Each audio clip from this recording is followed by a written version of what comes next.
are one people. But I would say more. Let me first invite His Excellency to address you, then I will say something at the end. Your Excellency.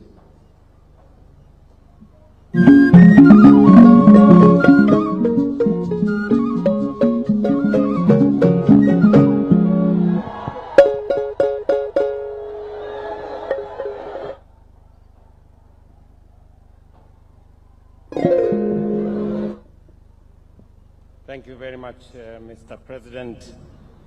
Your Excellency, President Yoweri Kaguta Museveni, President of the Republic of Uganda,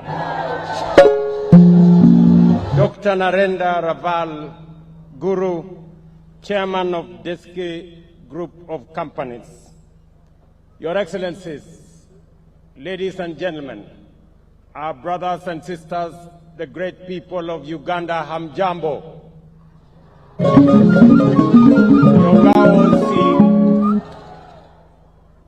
Yoga osi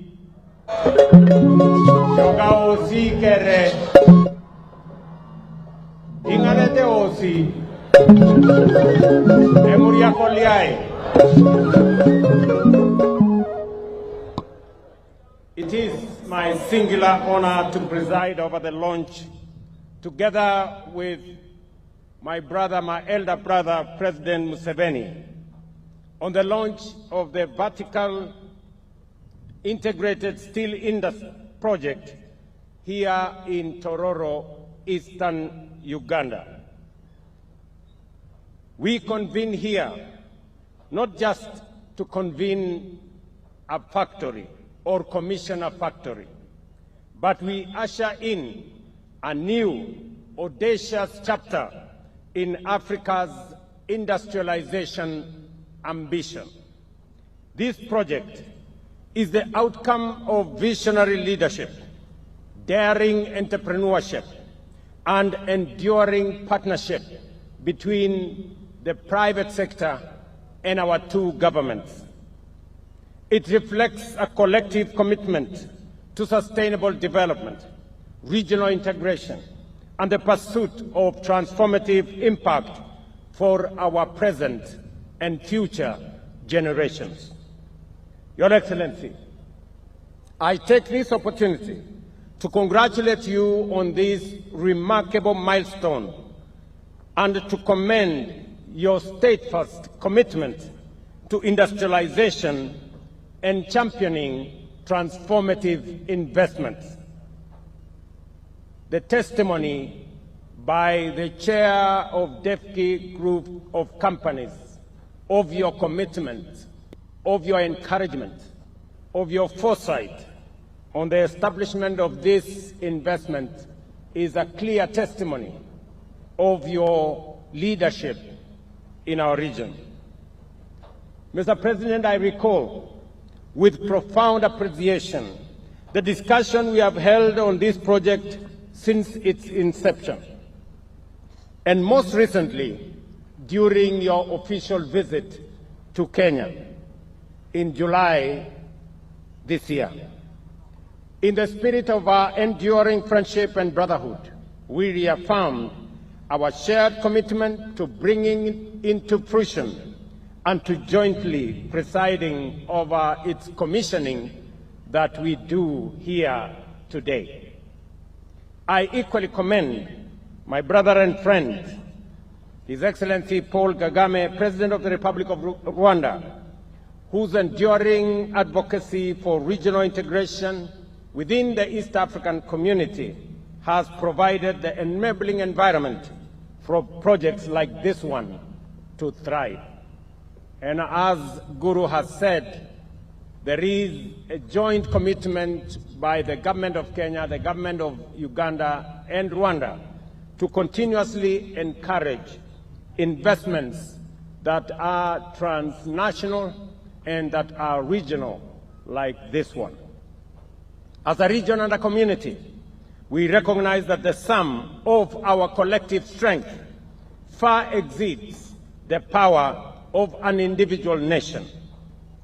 It is this shared understanding that anchors our commitment to our cooperation in the East African community. Kenya's support for this project reflects its broader ambition to anchor regional industrial integration within the framework of the East African community. This commitment underpins Kenya's vision of a connected and competitive region where value addition, shared infrastructure, and coordinated industrial policies drive sustainable growth and the transformation of our region. By fostering cross-border collaboration in strategic sectors such as steel manufacturing, Kenya seeks to enhance regional sufficiency, promote intra-Africa trade, and strengthen the foundation for collective prosperity under the East Africa industrialization strategy. This project will provide jobs for our young people, build new value chains for small and medium enterprises, and create opportunities that extend far beyond Uganda's borders. Already, the Tororo facility currently employs more than 400 workers, with plans to increase workforce within the company to 20,000 by 2027 across our East African operations. Beyond direct job creation, it will open vast opportunities for companies within the East African community, particularly in transport, in energy, in construction, and service sectors through cross-border supply contracts and strategic joint ventures. I take this opportunity to express Kenya's pride in celebrating the vision and enterprise of Dr. Narendra Raval, a distinguished Kenyan industrialist and investor whose commitment, focus, and determination have been instrumental in bringing this industry to life. You remember, Mr. President, that when I introduced Dr. Guru to you, I told you that he is a man who keeps his word. I have worked with him in Kenya. He has made huge investments in our country. 2 years ago, I opened a factory in West Pokot where he had invested $400 million. I broke ground a year ago in Taita Taveta, the facility where he had invested $150 million US. In January, we will be launching the largest clinker facility in Kitui County in Kenya, which will also have an investment of $370 million. To say that is to tell the people of this great country that in Dr. Narendra Raval, you have a committed East African, a man who is ready to meet his or to match his word with his deed. He is one person I have told the people of Kenya, and I will tell us as East Africans, that we must first and foremost believe in ourselves. Very few people can invest the kind of investment that Raval is putting in our region. It takes a man with commitment. It takes a patriot. It takes a person who understands that this investment goes beyond profits and money. It goes to the bottom of humanity, creating opportunities for work for millions of young people, creating opportunities for enterprises, micro, small, and medium enterprises, transporters, business people working in the cement and steel industry. It supports our transformation agenda in our region. And I believe that with the kind of support that we are lending, not just Dr. Raval, but investors, indigenous investors from our region, we will get our region to move in the direction that we've always wanted. Excellencies, ladies and gentlemen, the steel sector in Africa has become increasingly pivotal in fueling economic progress throughout the continent, with a strong emphasis on bolstering infrastructure, advancing industrialization, and ensuring and enhancing value-added manufacturing. The industry is instrumental in shaping Africa's economic trajectory. Africa's steel market reached a volume of 39.5 million tons in 2024 and is expected to hit a projected volume of 52 million tons by 2034, driven by bolstering infrastructure and advancing industrialization. Our countries are uniquely positioned to make a considerable leap in the regional and international steel market. The journey towards harnessing our steel production capacity not only highlights our abundant mineral resources, especially in iron ore, but also reflects a shifting policy environment and investment landscape aimed at unlocking these resources. With an estimated 20 to 25 billion tons of proven and probable iron ore reserves, Sub-Saharan Africa possesses the natural resources needed not only to meet its rapidly growing domestic demand, but also to position itself as a major global exporter. The establishment of the Tororo steel industry sends a very powerful message that our countries possess both the capacity and the courage to build globally competitive industries that drive Africa's transformation. It embodies the spirit of self-reliance and innovation envisioned in the Africa Union's Agenda 2063 and advances the objectives of African free continental area by fostering regional value addition, industrial growth, and sustainable economic integration. I reiterate that we will work together, and this facility that I take a lot of pride in to participate in its launch is not just a Ugandan facility. It is an East African facility. The steel that is going to come from here, and we appreciate that God has given us resources, and Uganda happens to have the best steel or iron ore reserves. It is therefore befitting that this factory is established here, not just to serve Uganda, but to serve Kenya, East Africa, and the region at large. We currently import in Kenya close to $850 million of steel from the rest of the world. We would be very happy that that $850 million would be in our region if this factory was to supply steel to Kenya. And I am confident that that is how the future is going to look. Let me also commend you, Mr. President, for agreeing to work with us.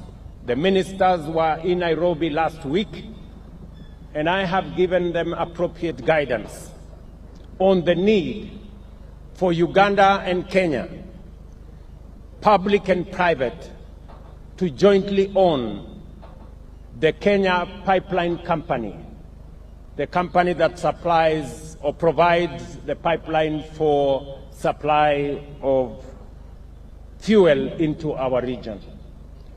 The government of Kenya will be divesting up to 65%, and I am happy that Uganda is prepared to co-invest with us, because that Kenya pipeline facility is not just a Kenyan facility. it is a regional facility. Therefore, as the government of Uganda invests in the Kenya Pipeline Company, I want to encourage Ugandans and East Africans to equally invest, because we will make shares available both to public entities, but more importantly, to citizens of our region, so that we can diversify ownership of the facilities that we have in our region. Secondly, Mr. President, let me also reiterate that the joint investment of the pipeline from Eldoret through Kampala to the border with DRC and to Rwanda is an advantage. The government of Kenya, we have given approval for our two governments to work together to co-invest in extending that line, that pipeline, so that it can serve East Africa as we jointly own that facility. And thirdly, Mr. President, in January, we will be launching the extension of the standard gauge railway from Naivasha to Kampala and onward to join the pipeline from Kampala to from Malaba to Kampala and onward to DRC. Again, that investment that we will coordinate the two governments is for us to be able to improve transport and logistics in our region so that we can be better competitive as we seek to be a region that works together. Your Excellency, I am very confident of the progress that we are making as a region. Uganda is the largest destination of goods and services. Last year, we exported close to 120 billion Kenya shillings to this great country. And the bilateral relations between Uganda and Kenya are solid. Let me assure you, Mr. President, that Kenya is going to work with Uganda and other regional partners for the prosperity of this region, to create a much more competitive region, to make sure that we extend the pipeline, to make sure that we co-invest in the pipeline, that we extend the railway. And Mr. President, next week on Friday, I will be launching the dualing of the road from Rironi near Nairobi that will come all the way to Malaba. As you know, Mr. President, today that road is getting slower as traffic increases. And therefore we have made the strategic decision to create a highway and dual that road so that we can facilitate faster movement of goods, people, and services between Kenya, Uganda, and the rest of the East African hinterland. And so I want to assure you that we are going to work together, and I know people in the journalist space, and it is good I speak about it here, tried to create an impression that Uganda had said something to the effect that they need to access the sea by all means. Let me assure the naysayers that Uganda and Kenya are brothers and sisters, and we do not have time for negative engagement.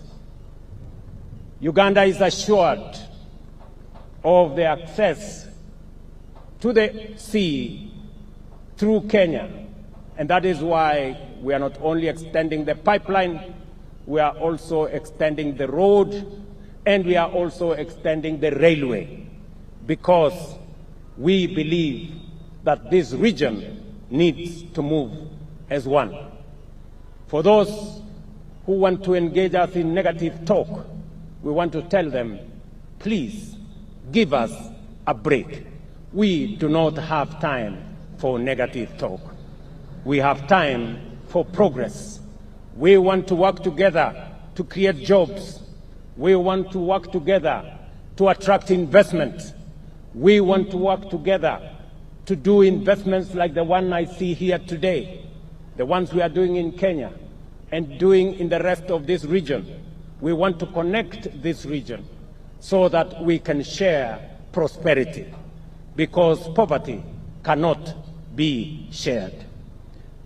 I reiterate Kenya's readiness to continue working hand in hand with Uganda, Rwanda, and all our East African partners to transform today's milestone into tomorrow's prosperity. Thank you very much, Mr. President, for inviting me to participate with you in this great event.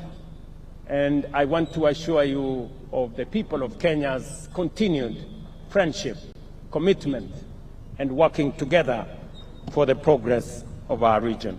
Thank you very much. God bless you.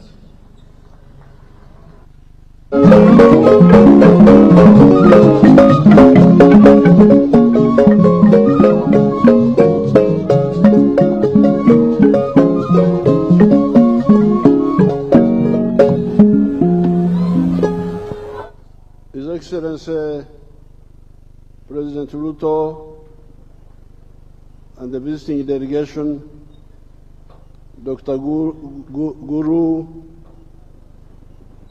and the other investors, all the leaders and the people of Tororo. Africa has suffered for the last 500 years.